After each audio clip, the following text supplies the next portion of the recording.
Assalamualaikum saudara seiman. Tahukah kamu bahwa kelak di hari kiamat di depan pintu surga ada 4 golongan manusia yang sedang berkumpul. Mereka merasa paling berhak untuk masuk terlebih dahulu ke dalam surga. Namun saudara seiman, siapakah yang benar-benar layak untuk menjadi yang pertama masuk ke dalam surga? Ketika itu di hadapan pintu surga, 4 orang ini berdiri dengan penuh harap. Mereka yang berempat adalah: pertama, seorang yang mati syahid, gugur di medan perang membela agama Islam. Kemudian yang kedua, seorang kaya dermawan yang sepanjang hidupnya tak henti berbagi kepada sesama. Yang ketiga, seorang haji mabrur yang ibadah hajinya diterima oleh Allah Subhanahu wa Ta'ala.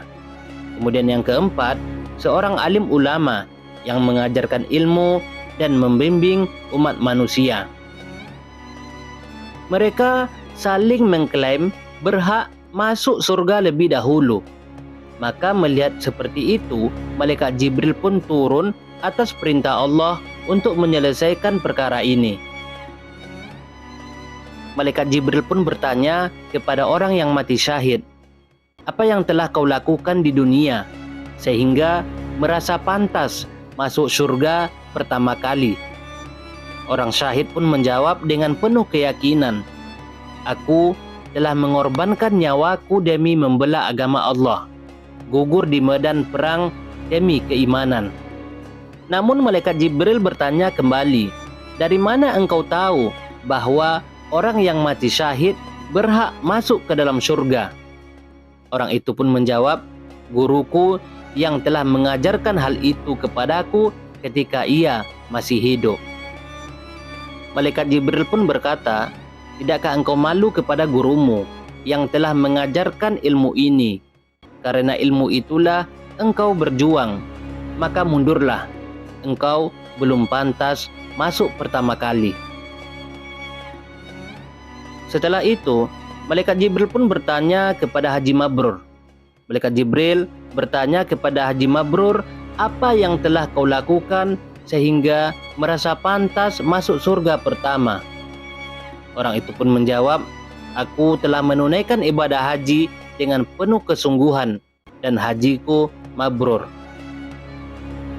Malaikat Jibril pun kembali bertanya, "Dari mana engkau tahu bahwa haji mabrur akan mendapatkan surga?"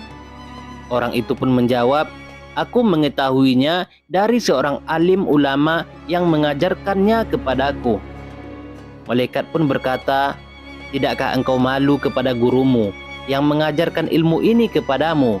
Engkau seharusnya mengutamakan orang yang memberikan ilmu ini daripada kepentingan dirimu. Lebih baik dia yang dahulu masuk surga daripada dirimu." Nah, saudara seiman, dialog serupa pun terjadi dengan orang kaya yang dermawan. Malaikat Jibril kemudian bertanya kepada orang kaya yang dermawan, "Apa yang telah kau lakukan sehingga merasa pantas masuk surga yang pertama?" Orang itu menjawab, "Aku telah menggunakan hartaku untuk membantu fakir miskin, membangun masjid, mendukung perjuangan agama Islam." Kemudian malaikat bertanya kembali, "Dari mana engkau tahu bahwa bersedekah dapat mengantarkan seseorang ke surga?" Orang kaya dermawan pun menjawab, "Aku mengetahuinya dari seorang alim ulama yang mengajarkannya kepadaku." Kemudian malaikat Jibril pun kembali berkata, "Tidakkah engkau malu kepada gurumu yang telah mengajarkan ilmu ini? Seharusnya engkau mengutamakannya." Nah, saudara seiman, akhirnya tibalah giliran alim ulama yang ditanya oleh malaikat Jibril. Malaikat Jibril lalu berbalik kepada alim ulama dan berkata, "Silakan masuk surga terlebih dahulu, wahai para alim ulama, karena semua orang ini mendapatkan ilmu dari ajaranmu." Namun saudara seiman, dengan rendah hati ulama itu pun menjawab, Aku hanyalah seorang penyampai ilmu Allah. Tanpa orang kaya yang dermawan, ilmunya tidak akan tersebar luas.